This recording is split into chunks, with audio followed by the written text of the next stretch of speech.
Literatura assistida, a leitura que te acompanha.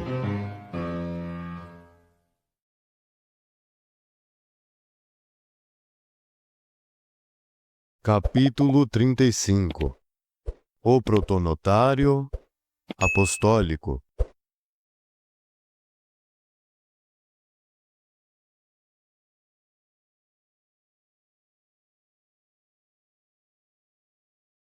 Enfim, peguei dos livros e corri a lição.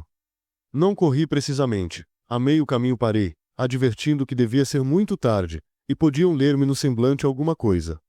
Tive ideia de mentir, alegar uma vertigem que me houvesse deitado no chão, mas o susto que causaria a minha mãe fez-me rejeitá-la. Pensei em prometer algumas dezenas de Padre Nossos. Tinha, porém, outra promessa em aberto e outro favor pendente. Não, vamos ver. Fui andando, ouvi vozes alegres, conversavam ruidosamente. Quando entrei na sala, ninguém ralhou comigo. O padre Cabral recebera na véspera um recado do internúncio. Foi ter com ele, e soube que, por decreto pontifício, acabava de ser nomeado protonotário apostólico. Esta distinção do Papa dera-lhe grande contentamento e a todos os nossos.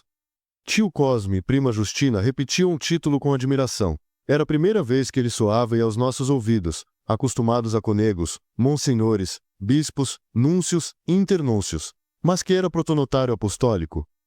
O padre Cabral explicou que não era propriamente o cargo da cúria, mas as honras dele. Tio Cosme viu exalçar-se no parceiro de Voltarete, e repetia: protonotário apostólico. E voltando-se para mim: prepara-te, Bentinho, tu podes vir a ser protonotário apostólico. Cabral ouvia com gosto a repetição do título. Estava em pé, dava alguns passos, sorria ou tamborilava na tampa da buceta. O tamanho do título como que lhe dobrava a magnificência, posto que, para ligá-lo ao nome, era demasiado comprido. Esta segunda reflexão foi tio Cosme que a fez. Padre Cabral acudiu que não era preciso dizê-lo todo, bastava que lhe chamassem protonotário Cabral, subentendia-se apostólico. Protonotário Cabral. Sim, tem razão, protonotário Cabral. Mas, senhor protonotário, acudiu prima Justina para se ir acostumando ao uso do título. Isto obriga a ir a Roma? Não, dona Justina. Não, são só as honras. Observou minha mãe. Agora, não impede. Disse Cabral, que continuava a refletir. Não impede que nos casos de maior formalidade, atos públicos, cartas de cerimônia, etc., se empregue o título inteiro, protonotário apostólico. No uso comum, basta protonotário. Justamente. Assentiram todos. José Dias, que entrou pouco depois de mim, aplaudia a distinção, e recordou, a propósito, os primeiros atos políticos de Pio IX, grandes esperanças da Itália. Mas ninguém pegou do assunto. O principal da hora e do lugar era o meu velho mestre de latim. Eu, voltando a mim do receio, entendi que devia cumprimentá-lo também, e este aplauso não lhe foi menos ao coração que os outros. Bateu-me na bochecha paternalmente, e acabou dando-me férias. Era muita felicidade para uma só hora. Um beijo e férias. Creio que meu rosto disse isto mesmo, porque tio Cosme, sacudindo a barriga, chamou-me Peralta, mas José Dias corrigiu a alegria. Não tem que festejar a vadiação. O latim sempre lhe há de ser preciso, ainda que não venha a ser padre. Conheci aqui o meu homem. Era a primeira palavra, a semente lançada à terra, assim de passagem, como para acostumar os ouvidos da família. Minha mãe sorriu para mim, cheia de amor e de tristeza, mas respondeu logo: há de ser padre. E padre bonito.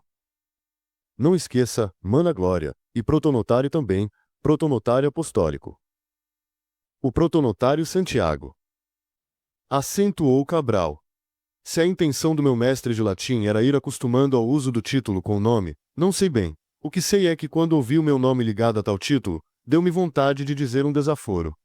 Mas a vontade aqui foi antes uma ideia sem língua, que se deixou ficar quieta e muda, tal como daí a pouco outras ideias. Aliás, essas pedem um capítulo especial. Rematemos este dizendo que o mestre de latim falou algum tempo da minha ordenação eclesiástica, ainda que sem grande interesse. Ele buscava um assunto alheio para se mostrar esquecido da própria glória, mas era esta que o deslumbrava na ocasião. Era um velho magro, sereno, dotado de qualidades boas. Alguns defeitos tinha. O mais excelso deles era ser guloso, não propriamente glutão. Comia pouco, mas estimava o fino e o raro, e a nossa cozinha, se era simples, era menos pobre que a dele. Assim, quando minha mãe lhe disse que viesse jantar, a fim de se lhe fazer uma saúde, os olhos com que aceitou seriam de protonotário, mas não eram apostólicos. E para agradar a minha mãe novamente pegou em mim, descrevendo meu futuro eclesiástico, e queria saber se ia para o seminário agora, no ano próximo, e oferecia-se a falar ao senhor bispo, tudo machetado do protonotário Santiago.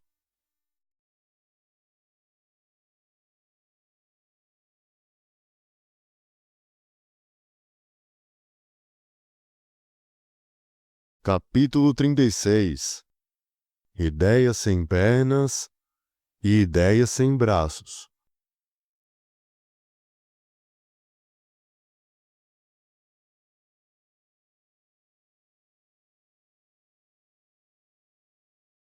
Deixei-os, a pretexto de brincar, e fui-me outra vez a pensar na aventura da manhã. Era o que melhor podia fazer, sem latim, e até com latim. Ao cabo de 5 minutos, lembrou-me ir correndo à casa vizinha, agarrar Capitu, desfazer-lhe as tranças, refazê-las e concluí-las daquela maneira particular, boca sobre boca. E isto, vamos, é isto. Ideias só, ideias sem pernas. As outras pernas não queriam correr nem andar. Muito depois é que saíram vagarosamente e levaram-me à casa de Capitu. Quando ali cheguei, dei com ela na sala. Na mesma sala, sentada na marquesa, almofada no regaço, cozendo em paz. Não me olhou de rosto, mas a furto e a medo, ou, se preferes a fraseologia do agregado, oblíqua e dissimulada. As mãos pararam, depois de encravada a agulha no pano.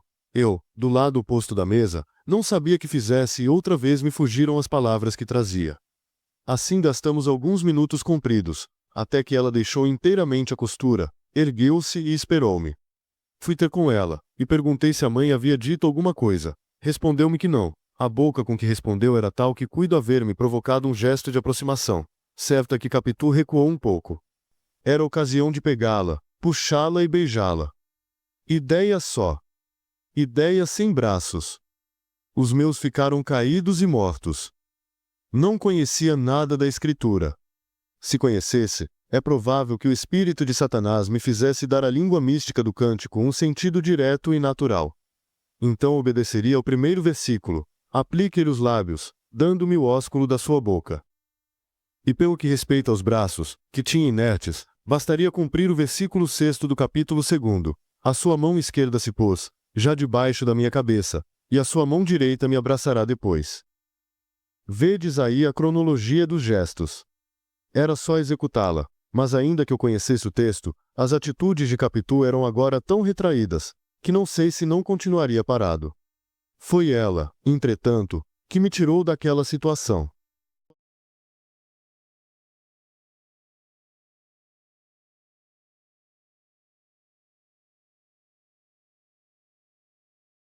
Capítulo 37. A alma é cheia de mistérios.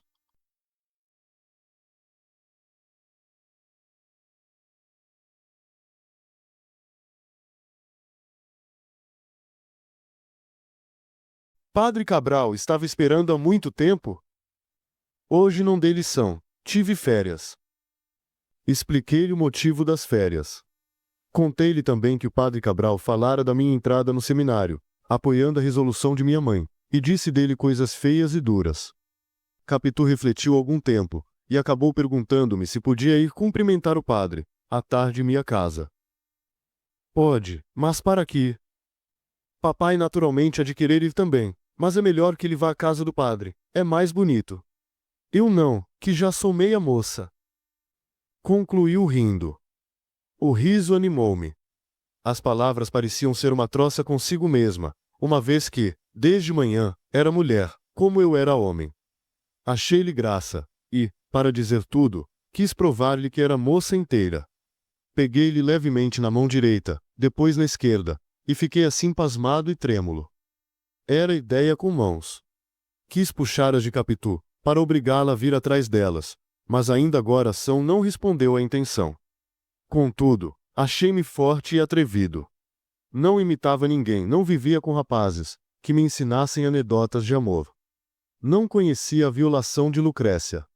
Dos romanos apenas sabia que falavam pela artinha do padre Pereira e eram patrícios de Pôncio Pilatos. Não nego que o final do penteado da manhã era um grande passo no caminho da movimentação amorosa, mas o gesto de então foi justamente o contrário deste. De manhã, ela derreou a cabeça, agora fugia-me. Nem é só nisso que os lances diferiam. Em outro ponto, parecendo haver repetição, houve contraste. Penso que ameacei puxá-la a mim. Não juro, começava a estar tão alvoroçado, que não pude ter toda a consciência dos meus atos.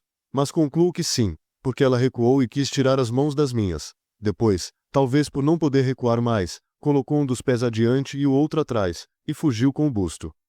Foi este gesto que me obrigou a reter-lhe as mãos com força. O busto afinal cansou e cedeu, mas a cabeça não quis ceder também, e caída para trás, inutilizava todos os meus esforços, porque eu já fazia esforços, leitor amigo. Não conhecendo a lição do cântico, não me acudiu estender a mão esquerda por baixo da cabeça dela. Demais, este gesto supõe um acordo de vontades, e Capitu, que me resistia agora, aproveitaria o gesto para arrancar-se a outra mão e fugir-me inteiramente. Ficamos naquela luta, sem estrépito, porque apesar do ataque e da defesa, não perdíamos a cautela necessária para não sermos ouvidos lá de dentro. A alma é cheia de mistérios. Agora sei que a puxava. A cabeça continuou a recuar, até que cansou, mas então foi a vez da boca. A boca de Capitu iniciou um movimento inverso, relativamente à minha, indo para um lado, quando eu a buscava do outro oposto. Naquele desencontro estivemos, sem que ousasse um pouco mais, e bastaria um pouco mais. Nisto ouvimos bater a porta e falar no corredor. Era o pai de Capitu, que voltava da repartição um pouco mais cedo, como usava às vezes. "Abre, Nanata! Capitu, abre!" Aparentemente era o mesmo lance da manhã, quando a mãe deu conosco, mas só aparentemente verdade, era outro. Considerai que de manhã tudo estava acabado, e o passo de Dona Fortunata foi um aviso para que nos compuséssemos. Agora lutávamos com as mãos presas, e nada estava sequer começado. Ouvimos o ferrolho da porta que dava para o corredor interno. Era a mãe que abria. Eu, uma vez que confesso tudo, digo aqui que não tive tempo de soltar as mãos da minha amiga. Pensei nisso, cheguei a tentá-lo, mas Capitu, antes que o pai acabasse de entrar, fez um gesto inesperado, pousou a boca na minha boca, e deu de vontade o que estava a recusar à força. Repito, a alma é cheia de mistérios.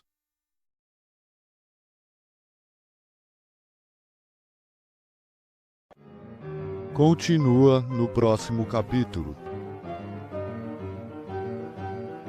Deixe seu like, comente, compartilhe e inscreva-se. Colabore para manter esse projeto vivo. Envie um Pix escaneando o QR Code na tela. Você também pode apoiar nosso trabalho no Apoia-se. Link na descrição e no primeiro comentário fixado. Literatura assistida.